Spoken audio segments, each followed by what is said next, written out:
irmãos, vamos abrir a palavra do Senhor, como falado pela manhã, em Gênesis 24. Se você encontrar, se coloque de pé.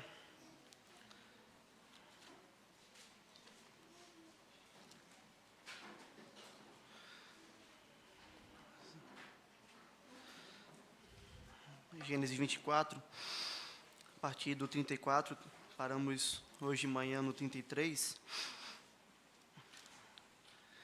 onde o servo de Abraão, se recusando a comer, ele diz que ele tem que falar primeiramente aquilo pelo qual ele veio fazer, aquilo que ele veio fazer.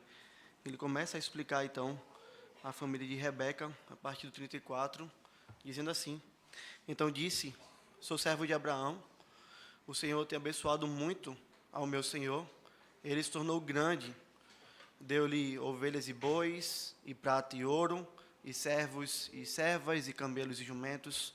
Sara, mulher do meu senhor, era já idosa quando lhe deu à luz um filho, a este deu ele tudo quanto tem.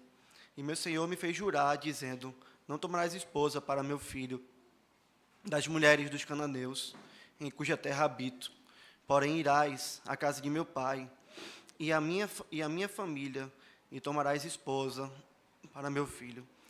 Respondi ao meu senhor, talvez não queira a mulher seguir-me. Ele me disse, o Senhor em cuja presença eu ando, enviará contigo o seu anjo, e levará a bom termo a sua jornada, para que da minha família e da casa de meu pai tomes esposa para meu filho. Então serás desobrigado do meu juramento, quando fores a minha família, se não te derem, desobrigado estarás do meu juramento. Hoje, pois, cheguei à fonte e disse comigo, ó Senhor, Deus de meu senhor Abraão, se me levas a bom termo a jornada em que sigo, eis-me agora junto à fonte de água. A moça que sair para tirar água, a quem eu disser, dá-me um pouco de água do teu cântaro, e ela me responder, bebe, e também tirarei água para os teus camelos, seja essa mulher que o Senhor designou para o meu filho e meu senhor. Considerava ainda eu assim no meu íntimo, quando saiu Rebeca, trazendo o seu cântaro ao ombro, desceu à fonte e tirou água. E eu lhe disse, peço-te que me deis de beber. Ela se apressou e, baixando o cântaro do ombro, disse, bebe, e também darei de beber aos teus camelos. Bebi, e ela deu de beber aos camelos. Daí perguntei, de quem és filha? Ela respondeu, filha de Betuel, filho de Naor e Milca. Então lhe pus o pendente no nariz e as pulseiras nas mãos. E prostrando-me, adorei ao Senhor. E bendisse ao Senhor, Deus de meu senhor Abraão, que me havia conduzido por um caminho direito, a fim de tomar para o filho do meu senhor uma filha do seu parente. Agora, pois, se haver de usar de benevolência e de verdade para com o meu senhor, fazemos saber, se não, declarai-mo, para que eu vá ou para a direita ou para a esquerda. Então responderam Labão e Betuel, isto procede do Senhor. Nada temos a dizer da sua verdade. Eis Rebeca na tua presença, tomai-a e vai-te, seja ela mulher do filho do teu Senhor, segundo a palavra do Senhor. Tendo ouvido o servo de Abraão tais palavras, prostrou-se em terra diante do Senhor, e tirou joias de ouro e de prata, vestidos, e os deu a Rebeca. Também deu ricos presentes a seu irmão e a sua mãe. Depois comeram e beberam, ele e os homens que estavam com ele, e passaram a noite. De madrugada, quando se levantaram, disse o servo, permiti que eu volte para o meu senhor. Mas o irmão e a mãe da moça disseram, fique ela ainda conosco alguns dias, pelo menos 10, depois irá. Ele, porém, lhes disse, não me detenhas, pois o Senhor me leva a bom termo na jornada. Permiti que eu volte ao meu senhor. Disseram, chamemos a moça e ouçamo-la pessoalmente. Chamaram, pois, a Rebeca e lhe perguntaram, queres ir com este homem? Ela respondeu, irei. Então despediram a Rebeca, sua irmã, e a sua ama, e ao servo de Abraão, e aos seus homens. Abençoaram a Rebeca e lhe disseram, és a nossa irmã, sê tua mãe de milhares, e que a tua descendência possua a porta dos seus inimigos. Então se levantou Rebeca com suas moças, e montando os camelos, seguiram o homem. O servo tomou a Rebeca e partiu. Ora, Isaque vinha de caminho de Ber-lai-roi, porque habitava na terra do Neguebe. Saíra Isaque a meditar no campo ao cair da tarde, erguendo os olhos, viu, e eis que vinham camelos. Também Rebeca levantou os olhos, e vendo a Isaque, apeou do camelo, e perguntou ao servo: quem é aquele homem que vem pelo campo ao nosso encontro? É o meu senhor, respondeu. Então tomou ela o véu e se cobriu. O servo contou a Isaque todas as coisas que havia feito. Isaque conduziu-a até a tenda de Sara, mãe dele, e tomou a Rebeca, e esta lhe foi por mulher. Ele a amou, e assim foi Isaque consolado depois da morte de sua mãe. Amém. Amém. Você pode sentar. Vamos orar mais uma vez, irmãos. Senhor, já lemos a Tua palavra e por si só ela já fala aos nossos corações, Senhor. Mas queremos também ouvi-la sendo explicada, Deus, exposta e mostrada, Senhor, como devemos viver em nossas vidas. Que o Senhor nos abra o entendimento para podermos entender, Deus. Que o Senhor fortaleça o pregador para que ele possa pregar com fidelidade. E que o Senhor apenas faça uma coisa: exalte o nome do Teu Filho Jesus, Pai. Trazendo-nos a aplicação da Tua palavra, a vida dela em nós, Senhor Deus. Para que assim, Senhor, possamos também mostrar Cristo com cada um, Senhor, de nossos atos em toda a nossa vida, Pai. O Senhor conhece também os casamentos aqui, o Senhor conhece também, Senhor Deus, aqueles que desejam casar, e nós clamamos, Deus, por essa realidade também. Nos trata de acordo com a Tua santa lei. Em nome de Cristo, Teu Filho, Deus. Amém. Amém, irmãos. Nós observamos hoje, pela manhã, que a vida do servo de Abraão contrasta claramente com Labão. Labão tinha os seus olhos focados nessa terra. Labão, ele foi ali e recepcionou bem aquela comitiva do servo de Abraão, porque ele viu que Rebeca, sua irmã, havia ganhado joias, né? Então isso chamou a atenção dele. Ao mesmo tempo que também observamos na vida do servo de Abraão, alguém que tinha os olhos no lugar certo. Um homem que não estava mais preocupado com riquezas, com dinheiro, com coisas dessa terra, mas sim em agradar o Senhor. Um homem que depois de uma jornada longa de viagem, provavelmente ali entre 3 a 5 semanas, mesmo estando diante de uma mesa que certamente estava farta, ele se recusou a comer enquanto não falasse qual era de fato a missão a qual ele foi incumbido. E agora nós estamos aqui diante exatamente desse momento. Porque quando ele diz isso, ele diz que ele não vai comer, ele diz que ele vai falar a missão dele. A gente vai observar, então, de maneira muito clara, querido, que quando ele faz isso, ele vai começar agora a narrar. Ele vai começar agora a trazer tudo aquilo que ele havia passado, tudo aquilo que havia acontecido. Então, é nesse momento da narrativa que nós estamos no texto que acabamos de ler nessa noite de domingo. E quando olhamos, irmãos, para esse texto, o que nós podemos aprender, uma das lições que podemos aprender deles, é que nós devemos casar sob a bênção de nossos pais, e ciente também de que isso é vontade do Senhor. Essa é uma lição que todos nós precisamos aprender. Seja você que já casou, seja você que já é um viúvo e que não pensa mais em casar, seja você um jovem, todos nós precisamos aprender para que possamos guardar isso no coração, praticar aqueles que vão casar e também ensinar isso a outras pessoas, porque somos chamados a discipular. E eu queria, então, olhar isso com os irmãos a partir do versículo 49 ao 51, onde a palavra do Senhor vai dizer assim: agora, pois, se haver de usar de benevolência e de verdade para com o meu Senhor, fazemos saber, se não declarai-mo para que eu vá, ou para a direita, ou para a esquerda. Então responderam Labão e Betuel: isto procede do Senhor, nada temos a dizer fora da sua verdade. Eis Rebeca na tua presença, toma e vai-te, seja ela mulher do filho do teu Senhor, segundo a palavra do Senhor. Talvez você tenha lido, então, o versículo 49 em diante, até o texto que a gente leu, e você esteja pensando: pastor, o senhor pulou o restante. O senhor pulou do 34 aí já para lá para frente, para o 49. Por quê? Irmãos, veja, porque nós não vamos nos ater do verso 34 até o verso 49 nessa noite de hoje? Porque nós já vimos isso.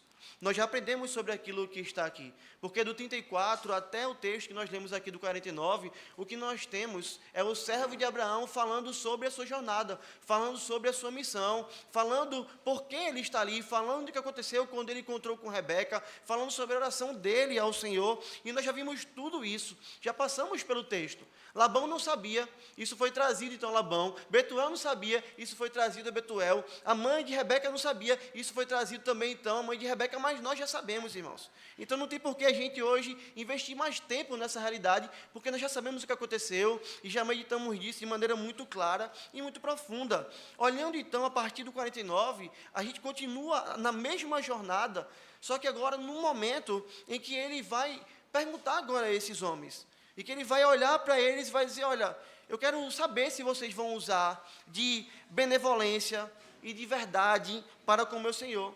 Eu preciso saber, para que eu possa ir para a direita ou para que eu possa ir para a esquerda. Ou seja, para que eu possa saber que caminho eu vou tomar. Percebe então o que é que esse homem ele está dizendo.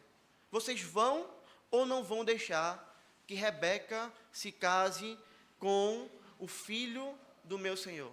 Vocês vão ou não vão deixar que ela se case com Isaac?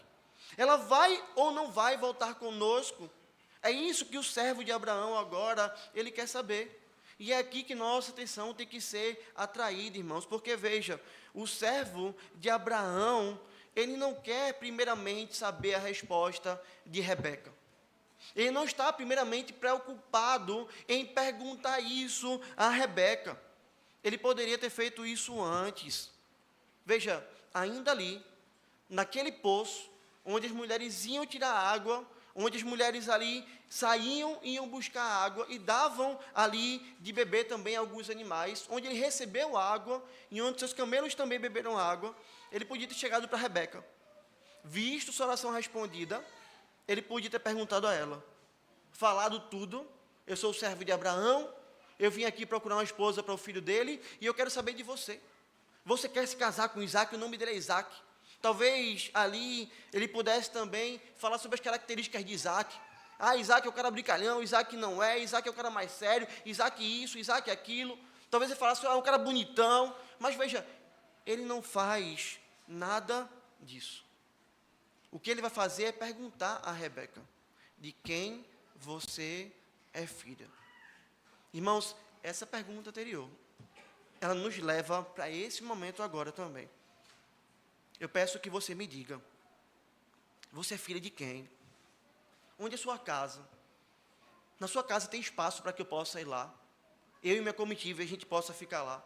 Você consegue nos hospedar? Você é filha de quem? Por que ele faz isso? Porque ele está lidando com o casamento. E quando o homem lida com o casamento, um homem vai falar com aquele que é o responsável pela casa da jovem. Ele vai falar com o líder daquela casa. Ele vai procurar falar com ela. Ele vai procurar falar com o seu pai. O servo de Abraão sabia que ele não poderia levar a mulher sem a vontade do seu pai, sem o seu consentimento. Isso não seria casamento. Isso seria uma fuga de casa. Isso seria uma menina que está fugindo dos seus pais. Então, é o pai dela. Nesse caso, como vimos hoje pela manhã, também o seu irmão, porque ele estava ali como um dos responsáveis, como um dos líderes da casa, que deveriam tomar essa decisão sobre o casamento de Rebeca. São eles a quem o servo se dirige, pedindo a mão de Rebeca em casamento. E agora nós vemos o que é que vai acontecer aqui. Nós vemos que a figura que antes foi falada apenas como um nome, ela agora aparece como pessoa. Betuel, pai de Rebeca, estava presente também à mesa. Ainda que Labão estivesse liderando essa conversa e a recepção dessa comitiva, certamente porque seu pai já era mais velho, já era um homem idoso, já estava sem forças, mas o que nós encontramos aqui é que Betuel também está aqui. Porque o texto vai dizer que Labão e Betuel responderam e disseram assim: isto procede do Senhor. Nada temos a dizer fora da sua verdade. Eis Rebeca na tua presença. Toma, vai-te, seja ela mulher do filho do teu Senhor, segundo a palavra do Senhor. O que é que temos aqui então, irmãos? eles autorizaram o casamento. Eles disseram, ela pode se casar. Nós deixamos que isso aconteça. E talvez você leia a Escritura e você pense, ora, mas e a vontade da moça? Ela não tomou nenhuma decisão. A vontade da moça não deve ser levada em consideração. O casamento da Bíblia, de acordo com a Bíblia, é assim. O pai vai escolher e a moça simplesmente ela vai aceitar. Não seja desatento. Se você está pensando dessa maneira, você está sendo desatento. Você não está lendo o texto, de fato, com atenção. Porque a gente viu no versículo 58. Quando chega a hora de ir, eles perguntam à moça. Eles vão questionar a moça. Queres ir com este homem? Você quer isso para a sua vida? É essa a sua vontade? E a resposta de Rebeca, então, é, eu irei. Logo percebam, o que Labão e Betuel estão dizendo é, nós damos o aval. Nós autorizamos. Nós concordamos com esse casamento. Você pode levar Rebeca daqui e tê-la aí, ela pode ser a esposa do filho do seu senhor. Mas tudo isso aconteceria se Rebeca de fato quisesse. Se essa de fato fosse a vontade também da jovem. Então a ideia, irmãos, o ensino, o princípio bíblico, ele não é de que o pai, ele vai escolher o marido da filha, dizendo assim, é esse aqui, e mesmo que você não queira, você vai se casar com ele. Por quê? Porque eu quero. Porque quem manda aqui sou eu. Essa não é a realidade. Essa não é a instrução da palavra de Deus. Um pai não tem poder para fazer isso, não há base bíblica para isso. A Escritura não nos mostra essa realidade. Um pai pode impedir um casamento. O pai pode dizer que não. O pai pode proteger a jovem, ele ter toda a autoridade para poder fazer isso. Mas, querido, ele não pode entregar a sua filha a outro homem sem que a sua filha consinta com isso. A Escritura não nos mostra esse caminho. Então, me deixe fazer um parênteses aqui e dizer algo muito precioso. Louvado seja Deus, irmãos, pela sua orientação. Porque nós podemos pregar a palavra de Deus em sequência. Entendemos isso na Escritura, vamos caminhando no texto da Bíblia, seguindo passo a passo, andando aí o caminho todo da Escritura, expondo os versículos da palavra de Deus, versículo a versículo.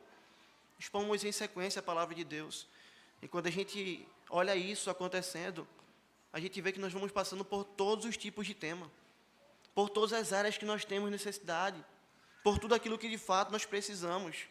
Veja, hoje, numa noite de domingo, o Senhor quer de fato nos ensinar sobre casamento, sobre princípios que estão presentes na palavra de Deus, desde Gênesis, e que devem durar até hoje. Princípios que são imutáveis, irmãos, princípios que mesmo que o feminismo tente, não vai conseguir destruir, mesmo que o pós-modernismo tente, não vai poder, de fato, apagar. Princípios que devem estar cravados no meio e no seu coração, irmãos, e que nós não podemos abrir mão deles de maneira nenhuma, de forma alguma. Portanto, o que nós aprendemos aqui, quando olhamos para isso, é que os pais devem aprovar o casamento dos seus filhos. E como isso é sério. E como nós temos visto tantas coisas contrárias em nossos dias a esse princípio. E é por isso que temos tantos casamentos em crise. Quantos casamentos já acabaram por conta disso? Quantas crianças hoje estão em guarda compartilhada? Quantas estão depressivas? Quantas mulheres hoje são mães solo? Quantos pais hoje têm sofrido com essa realidade também? Quantas famílias já foram destruídas? Por quê, querido? Porque nós temos vivido cada vez mais em uma sociedade onde os jovens têm negado a sabedoria dos mais velhos. Onde os jovens têm negado a instrução de seus pais. Onde os jovens não têm respeitado as determinações de seus pais. Onde os jovens têm namorado escondido. O menino tem um namorado, o pai nem sabe. Namoro escondido. Noivam escondido. Alguns casam até mesmo às escondidas. Hoje um rapaz olha para uma moça, a moça olha para o rapaz, no mesmo dia eles já saem juntos, se beijam, alguns já se relacionam sexualmente. E quando os dois ainda têm um pingo de vergonha na cara e mostram que não estão apenas usando um ao outro, eles começam ali a namorar. Sem perguntar a opinião de pai, sem perguntar a opinião de mãe, simplesmente tomando decisões por conta própria. As coisas estão tão malucas, tão loucas, tão fora dos eixos, que hoje jovens chegam em casa e dizem para o pai: pai, eu vou te apresentar meu namorado. Como assim? De onde você está tirando isso? Como é que é? Que tempos, irmãos? Que costumes? Que desgraça! Muitos perderam o princípio do jovem que admira uma moça. E quando ele faz isso, ele se aproxima dela com respeito, com temor a ela, temor a Deus, temor a seu pai, no caso o pai da moça. O princípio de que um jovem não quer apenas um objeto sexual, mas sim, um jovem corre atrás de uma moça, com o coração certo, no lugar certo, e não como um cachorro que corre atrás de uma cadela no cio, para satisfazer os seus desejos. Pelo contrário, o princípio bíblico de um jovem que observa uma moça, buscando nela as semelhanças que essa moça tem com Cristo, que observa uma moça, checando nela a sua vida de piedade, seu amor a Deus, seu amor ao próximo. Um homem que se apaixona por uma moça, primeiramente porque se apaixona pelo Cristo que vê na vida dela. O princípio de um jovem que entende que qualquer relacionamento sério que ele possa ter com essa moça, entrar naquilo que é chamado hoje de namoro, que nem essa palavra aparece na Escritura, mas qualquer relacionamento que ele entre com essa moça é um passo em direção ao casamento. Se nós queremos pensar em uma perspectiva bíblica acerca do namoro, nós precisamos pensar de fato na ideia do cortejar. É um jovem que corteja uma moça, que caminha junto com ela, levando-a para o casamento. É isso que é um namoro. De um jovem que chega a uma moça e declara as suas intenções e a chama para um compromisso de caminhar com ela em direção ao casamento. Você quer isso? Eu penso isso quanto a você. Esse é o meu sonho, é meu plano, é isso que eu tenho orado. Eu vejo em você essa mulher com quem eu queria casar, mas que não firma absolutamente nada com ela.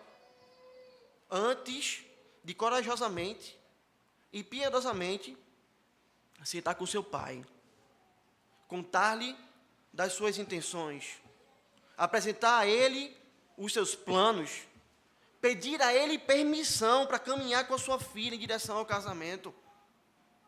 É assim que o jovem que pertence ao Senhor, é assim que um homem de Deus deve de fato agir, irmãos. São os pais quem autorizam as filhas a se casarem.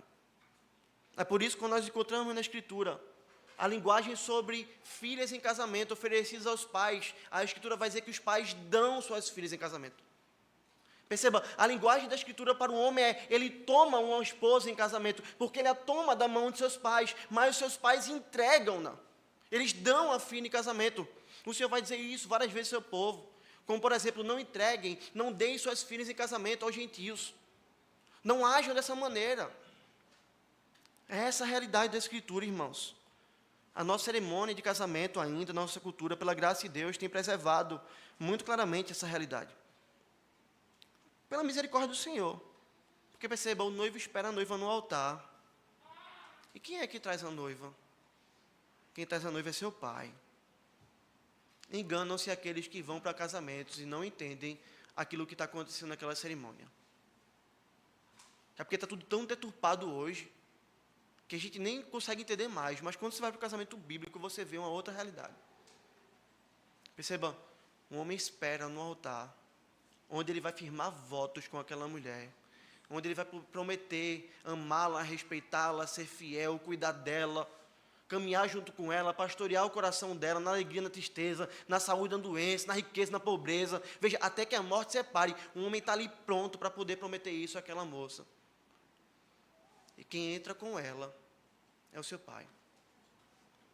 De braços dados, lado a lado com ela, como ele caminhou durante a vida inteira daquela moça. Até que ele chega aquele outro homem e ele a entrega àquele que vai ser o marido da sua esposa. Ele está passando agora a autoridade.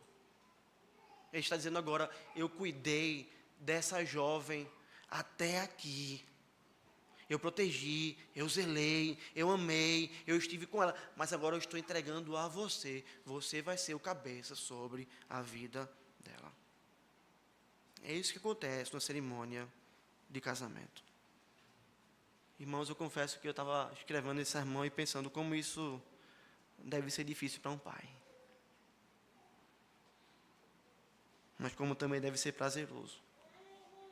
Semana passada eu conversava com um pastor que a filha dele está bem perto de casar. Ele estava abrindo o coração para mim, me falando isso. Ele fez: Augusto, está tão difícil isso. Eu estou imaginando que essa pessoa daqui, essa minha filha não vai estar mais na minha casa. Não vou mais acordar e vê-la ali. A gente não vai mais tomar o café da manhã junto todos os dias. Mas eu também estou muito alegre porque vai ser bênção para a vida dela. Eu orei por esse homem durante X anos, mais de 20 anos.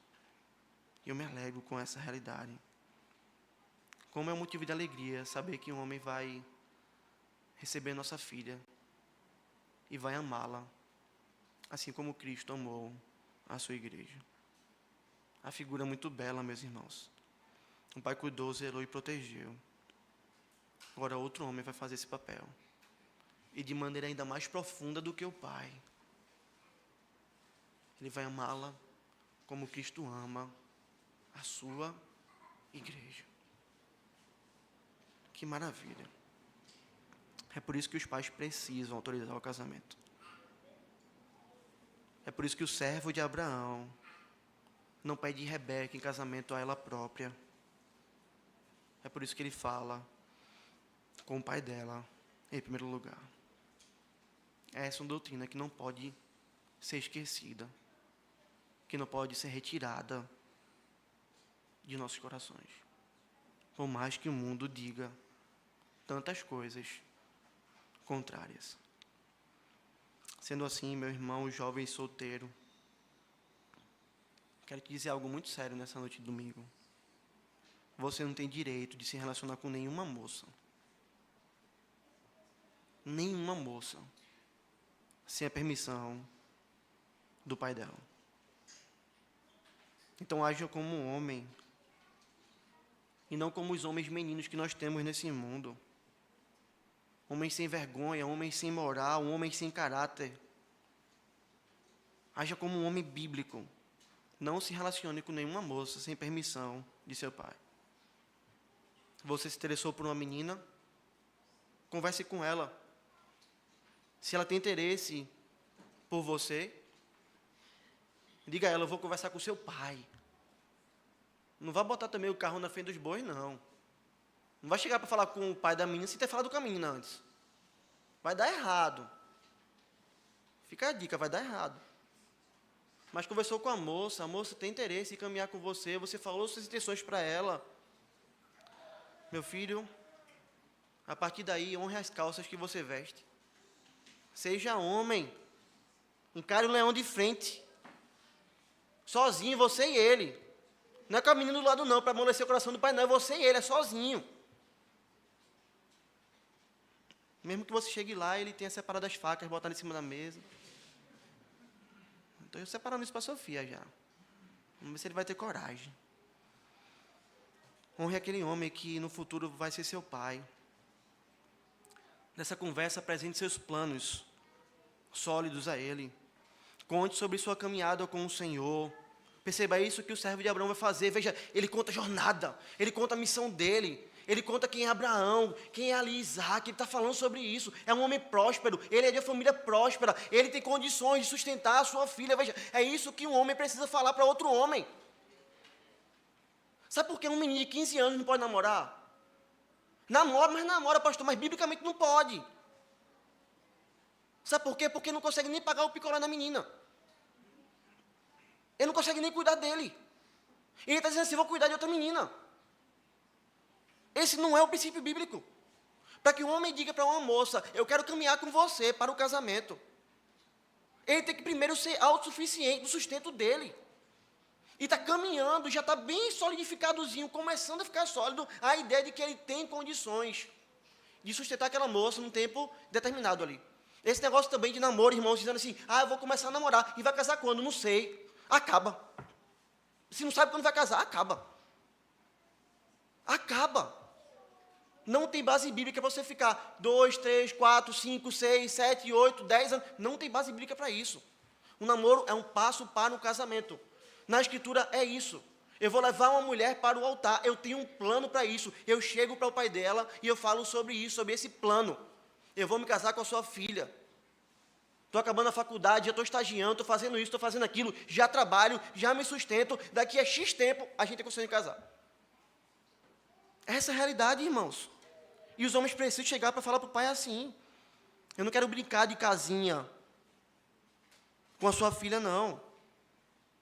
Eu quero dar a ela um lar bíblico, sólido, seguro.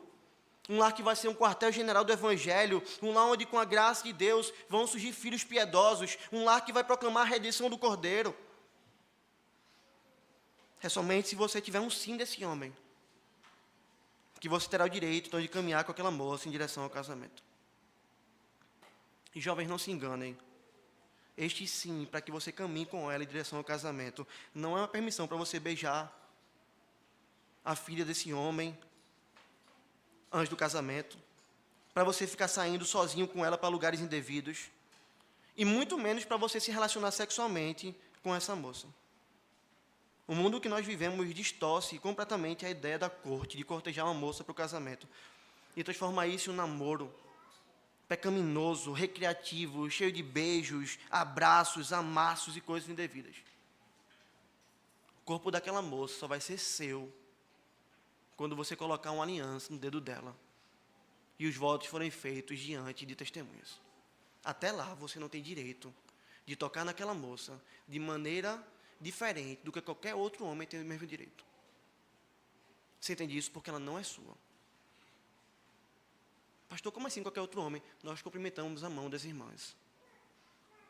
Nós abraçamos irmãs com respeito. Ela é sua irmã, ela não é sua esposa. Ela vai ser sua esposa, o seu corpo e o corpo dela vão ser seu e o seu dela quando você se casar. Aí você vai ter um nível maior de intimidade. Mas, pastor, na sociedade que nós vivemos hoje, os jovens se beijam, se agarram, estão na praia, estão na praça, estão fazendo isso. Mas isso é pecado, irmãos. Não há nenhuma base bíblica para essa realidade. Por mais normal que isso tenha se tornado em nosso meio. E eu não estou nem aí se você vai ficar com raiva de mim. Mas nem um pouco preocupado. O princípio da Escritura é esse. A palavra do Senhor nos mostra essa realidade. Um homem corteja uma mulher para o casamento. Ele não se relaciona com ela de uma maneira diferente. Não encontramos princípio nenhum na Escritura de Gênesis e Apocalipse para essa realidade. Namoro não é o test drive. Namoro é uma caminhada para o casamento. O contato físico de Rebeca e Isaac acontece apenas quando eles estão devidamente casados. É aí que acontece o contato físico entre eles dois. Mas também eu preciso falar com você que é pai. Primeiramente você e eu que somos pai de meninos. E dizer a mim e a você que nós devemos forjar nossos filhos para serem assim. Desde a infância, devemos inculcar na cabeça deles os princípios do casamento. Forjar nossos filhos para que eles possam crescer e serem homens, e não homens meninos. Preparar nossos filhos para que um dia eles possam estar capazes de pedir a mão de uma moça em casamento e junto formarem uma família. Encarar o pai e passar por essa prova com sucesso.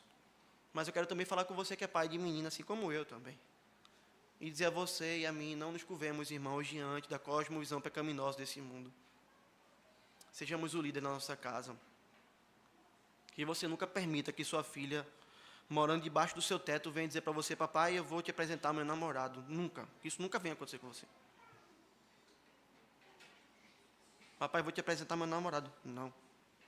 Tome a liderança da sua casa, siga os princípios bíblicos. Atue ativamente na escolha do homem que vai levar a sua filha para o casamento. Se ele chegar à sua porta, batendo na sua casa e querendo conversar com você, examine bem a vida desse sujeito. Balance a casinha dele para ver se sustenta. Caminhe junto com ele para provar o seu caráter, se necessário for. Coloca esse homem à prova. Não deixa que a tua filha siga o coração enganoso dela. Pai, Deus te colocou na vida da sua filha para você pastoreá-la. E pastorear é também livrar de lobos. É livrar do precipício, quando a própria ovelha quer correr e não sabe que vai cair no precipício. É livrar de ciladas. E há muitos pais que estão sendo bobões nessa realidade. Rapazes que se portam, parece como mulheres, irmãos. Ah, mas ela gosta tanto dele. O cara sabe, o cara está vendo, tem sinais que o cara é um pilantra. Ah, mas ela está tão apaixonada. Ah, mas ela volta tão feliz para casa. Veja, ele vai se afeminando. Deus não nos chama para ser assim, irmãos. Pastores usam cajado. Pastores protegem. Pastores espantam o lobo. Pastores quebram a perna da ovelha quando é necessário para que ela não caia no precipício indo sozinha loucamente. Deus chama você para pastorear a sua casa. Mas eu também preciso falar com você que é mulher, primeiramente com você que é mãe. E dizer a você, mãe, apoie seu marido nessa jornada. Não sejam pedra de tropeço, porque muitas mulheres têm sido assim. Há mulheres que ficam no ouvido do marido, dizendo impiedosamente, deixa a menina namorar. Ah, está sendo duro demais. Ah, deixa a bichinha. Mãe, Deus chama você para auxiliar o seu marido na escolha, não para atrapalhar. Seu marido está sendo duro, está sendo firme, ele está cuidando. Encoraje. Fortaleça. Diga que você está junto. Ore junto com ele. E você que é filha, eu quero te lembrar algo que a palavra do Senhor nos ensina. Em Jeremias 17, 9, vai dizer que enganoso é o coração, mais do que todas as coisas, e desesperadamente corrupto, quem o conhecerá? Meninas, o nosso coração nos engana, o Senhor te engana também. A paixão cega. A paixão deixa seu olhar turvo. A paixão deixa sua visão limitada. Você muitas vezes não vai entender o que está na sua frente. Mas Deus te deu um pai para te pastorear. E saibam, pastores são mais altos do que ovelhas. Eles são mais altos do que ovelhas. Eles possuem uma visão muito mais detalhada do que as ovelhas. Eles conseguem identificar o perigo de maneira detalhada, à distância. Deus te deu um pai para te pastorear, para te proteger, para te livrar até mesmo do teu próprio coração, para livrar que você caia do precipício ou na boca de lobos. Em nome do Senhor Jesus, você que é mulher, você que é moço, você que quer casar, confie no seu pai. Não ande segundo o seu coração. Escute os conselhos. Acate com alegria os nãos, com temor os nãos. Deus está cuidando de você através da vida desse homem que Ele colocou na sua vida. Não se esqueçam. Deus quer usar o pastor da sua maternidade, da sua infância, da sua juventude, para te guiar a um pastor que vai te pastorear até o último dia da sua vida, ou da vida dele. É isso que Deus quer fazer através do seu pai.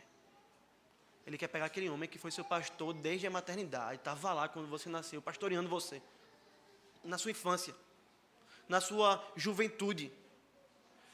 E Ele quer olhar para vocês assim, eu agora quero te entregar a outro pastor, que vai cuidar de você até o último dia da sua vida. É assim que os pastores também fazem com a igreja de Cristo. E que maravilha é isso, irmãos. Nós pastores pastoreamos a igreja debaixo do pastoreio do Supremo Pastor, para um dia podermos entregar a igreja a quem pertence a igreja, ao noivo da igreja, a Cristo Jesus. Nenhum pastor se casa com a igreja, irmãos. Quem se casa com a igreja é o Senhor Jesus Cristo. Até lá, A igreja deve ouvir os seus pastores dessa terra, ouvir os seus conselhos, acatá-los com temor, porque elas estão sendo conduzidas por eles, aquele com quem a igreja vai se casar. Mas talvez você esteja escutando tudo isso e pensando, mas pastor, meu pai não é crente. Se for para eu casar, ele só vai querer que eu case com um cara rico. Para ele ficar rico também. Eu sou a mina de ouro do meu pai. Eu sou seguro da velhice dele, pastor. Ou até você diga, pastor, ele não está nem aí na realidade com quem eu vou casar.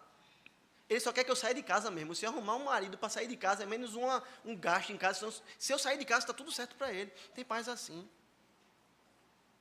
Há filhas também que possuem pais descrentes, mas super protetores, que até cuidam, mas não cuidam com princípios bíblicos.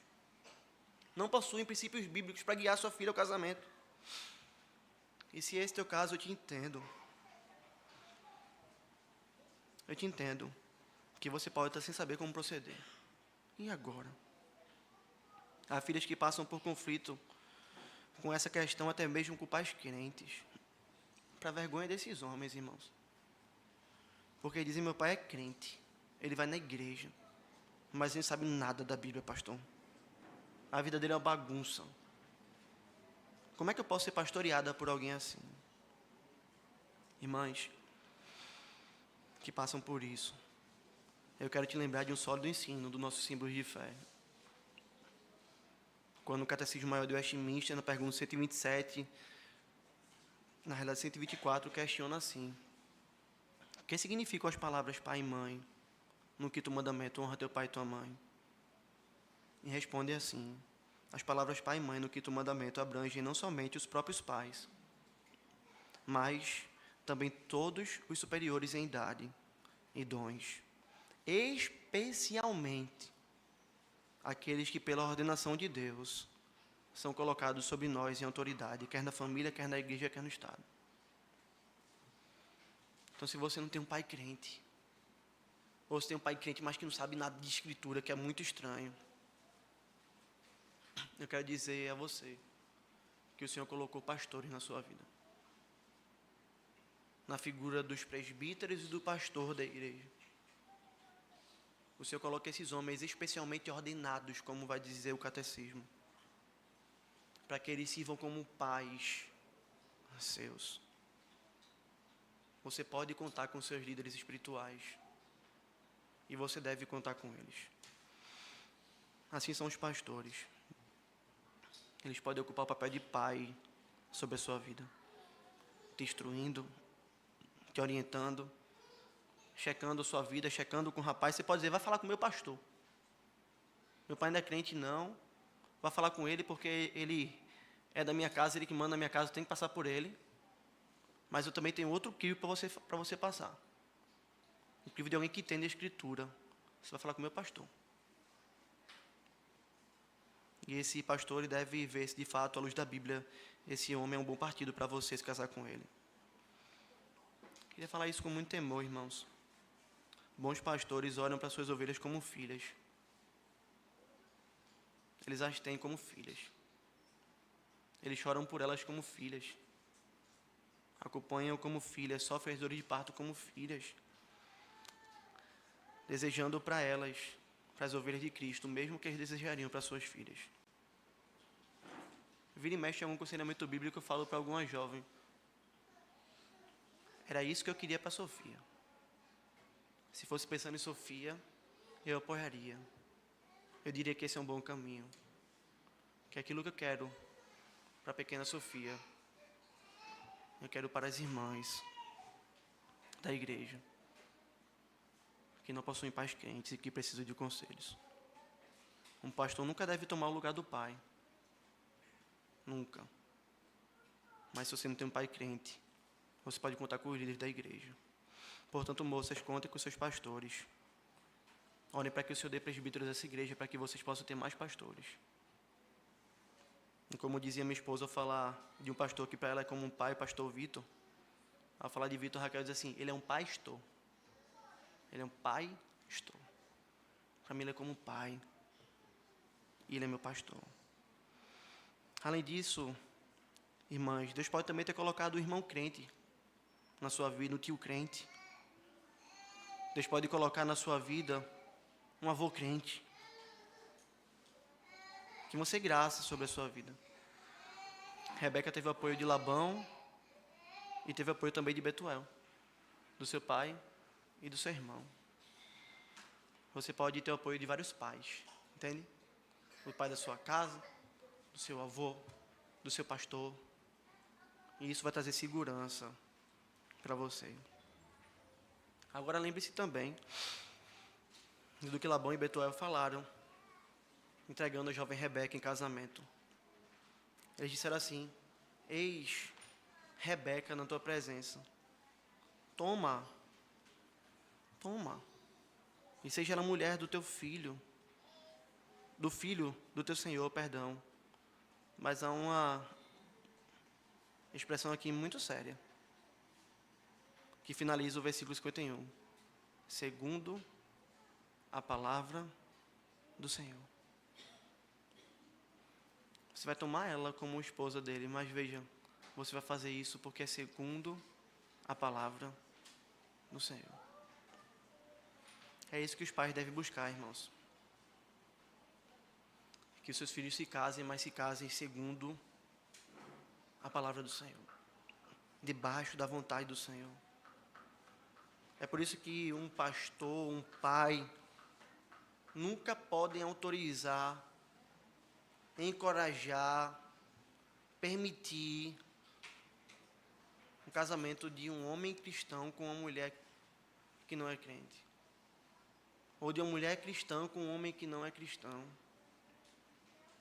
Porque isso não é segundo a palavra do Senhor. E o apóstolo Paulo nos ensina isso, em 2 Coríntios 6, 14 a 15. O apóstolo Paulo ele vai dizer à igreja de Corinto: não vos ponhais em julgo desigual com o incrédulo. E eu preciso explicar a palavra do Senhor aos irmãos, é minha função como ministro do Evangelho. A ideia de julgo, irmãos, a ideia daquela espécie de pau que se coloca em cima do lombo dos bois, para eles puxarem a carroça. Amarra aqui uma parte, prende um pau aí em cima, eles vão puxando a carroça, com outro pauzinho ali no meio. Se um boi for mais alto do que o outro, um vai sofrer mais do que o outro. Um vai carregar mais peso do que o outro.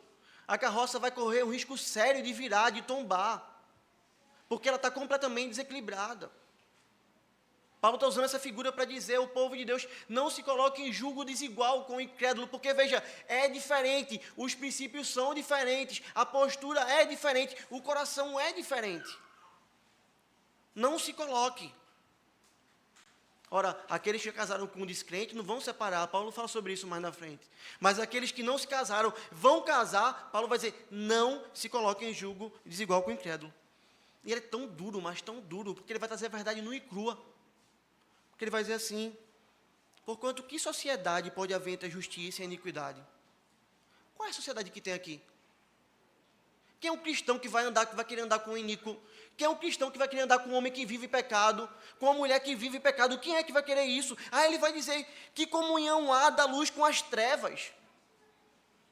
Irmãos, nós temos vivido em um mundo que tem romantizado as coisas feias e tornado elas bonitas. A Escritura não faz isso não, a Escritura é clara. Perceba, se alguém não tem Cristo, se alguém não se arrependeu dos seus pecados, não confessou a Cristo como o Senhor e Salvador, não nasceu de novo, essa pessoa vive em trevas, o seu coração é tomado por trevas. Quando você se relaciona com a pessoa que não tem Cristo, você está se relacionando com um servo das trevas. Nossa, pastor, o Senhor está sendo muito duro. Não é, Paulo vai deixar isso mais claro. Porque ele vai dizer assim: que harmonia há entre Cristo e o maligno? Por que ele está falando de harmonia entre Cristo e o maligno? Ora, irmãos, nós como igreja somos corpo de quem? De Cristo. Nós representamos Cristo nessa terra, nós somos corpo dele. Aqueles que não têm Cristo, Efésios 2 vai falar que eles são servos de quem? Do maligno. Paulo vai dizer qual é a harmonia que existe entre os dois. E ele fecha aqui dizendo: que união há entre o crente e o incrédulo? Qual é a possibilidade disso acontecer? Nós não podemos casar com descrentes, irmãos. O jugo desigual é muito sério e trouxe a ruína de muitos casamentos. E deixou tantos outros casamentos capenga. E tem trazido sofrimento de incontáveis pessoas e filhos. Veja, eu vou para a igreja hoje. Sim, mas eu não quero ir. A esposa está num lugar, o marido está no outro. Aí tem filhos, eu vou levar meus filhos para a igreja, não, mas eu quero levar eles para o parque. Aí o filho chega do colégio dizendo: eu estou apaixonado por fulano, e a mãe vai dizer: isso não pode não, você é muito cedo para namorar ainda. Não, mas eu quero que ele namore. Você entende isso? É uma casa dividida. Um vai para um lado, outro vai para o outro. É um peso desproporcional. O Senhor está dizendo: não entre. Irmãos solteiros, pais que têm filhos, na idade de casar, ou que estão preparando eles para o casamento, ainda que crianças, em nome de Jesus, não permitam que eles entrem em um relacionamento assim. E você, jovem, não se permita entrar em um relacionamento com alguém que é descrente. Não caia no cântico da sereia Dalila. Não caia. Você vai acabar como Sansão, com seus olhos perfurados, humilhado, quebrado. Você vai arrebentar a sua vida. Mas há outras questões importantes quando nós pensamos nisso, irmãos. Quando nós queremos casar segundo a palavra do Senhor, não é só contra o jugo desigual que nós temos que atentar. É contra todas as coisas. E é nisso que muitos têm naufragado. Não é difícil conversar com pessoas que vão dizer assim: pastor, ele é crente, é gente boa, mas sabe, ele é um homem tão irado, perde a paciência com qualquer coisa, tem que ver ele no trânsito. Às vezes ele me trata mal, ele grita comigo, ele me xinga, ele fala de maneira errada comigo. Eu não gosto não, mas eu gosto tanto dele. E a jovem vai caminhando em direção ao casamento, vendo o pecado que o homem não quer mudar, vendo algo que não está de acordo com a Escritura, mas tapando os olhos, tapando os ouvidos, dizendo assim: eu preciso disso. E muitas fazem isso porque vão dizer assim: se eu não casar com essa pessoa, eu vou ficar para titia. Meu irmão, minha irmã, casar de acordo com a palavra de Deus é casar com um homem ou com uma mulher. É casar com uma pessoa que em sua vida está buscando viver toda a palavra de Deus. E que não tem concessão para mais nada além disso. Eu dizia para Raquel, enquanto a gente namorava, quando eu pedi ela em casamento ao pai dela, e namorou o pai dela, já deu prazo que a gente ia casar. A gente casou um ano antes, graças a Deus. Mas eu assumi um compromisso com ela assim. E eu dizia para ela: a única coisa que vai me fazer acabar o namoro com você é se eu encontrar em você um pecado que você não queira mudar. É se eu encontrar em você um pecado que você não queira mudar. Porque falhos todos nós somos, irmãos. Pecadores todos nós somos. Mas uma marca na vida do cristão: santidade. E santidade é andar de acordo com a palavra do Senhor. Então, em todas as áreas da nossa vida, nós precisamos andar em santidade. Não caia no engano da psicologia dos nossos dias. Ah, mas é que meu temperamento é assim. Graças a Deus que você entendeu isso, né? Porque Cristo muda. Agora você entendeu o seu pecado. Que bom, graças a Deus você entendeu. Agora você entende que não é sobre você. Você entende que já não vivo mais eu, mas é Cristo que vive em mim, né? Então, se você é um cristão, você vai mudar. Não, mas eu sou assim, eu vou continuar assim. Então, com síndrome de Gabriela, Não dá para casar. Ah, mas ele é lindo, eu amo ela é maravilhosa. Não dá para casar. Tudo precisa ser feito de acordo com a vontade do Senhor. Que o Senhor então esteja à frente, irmãos, de cada um dos casamentos que ainda virão em nosso meio, amém? Que cada jovem moça possa se casar sob a bênção de seus pais e se casarem no Senhor, com homens de Deus, para que as famílias do povo de Deus sejam sólidas, frutíferas, e assim glorifiquem o nome do Senhor. Que esse ensino, irmãos, ele permeia a nossa vida como igreja, para que o casamento seja formado debaixo da misericórdia de Deus, para que cada família seja edificada como uma rocha firme do Evangelho, como um estandarte da graça de Deus. Cada casa, cada lar seja um quartel-general do reino, um hospital do Senhor dos Exércitos, onde feridos chegam e são curados. E isso só vai ser possível através de casamentos bíblicos, de casamentos que glorifiquem o nome do Senhor. Exaltem o nome santo do Cordeiro de Deus. Amém?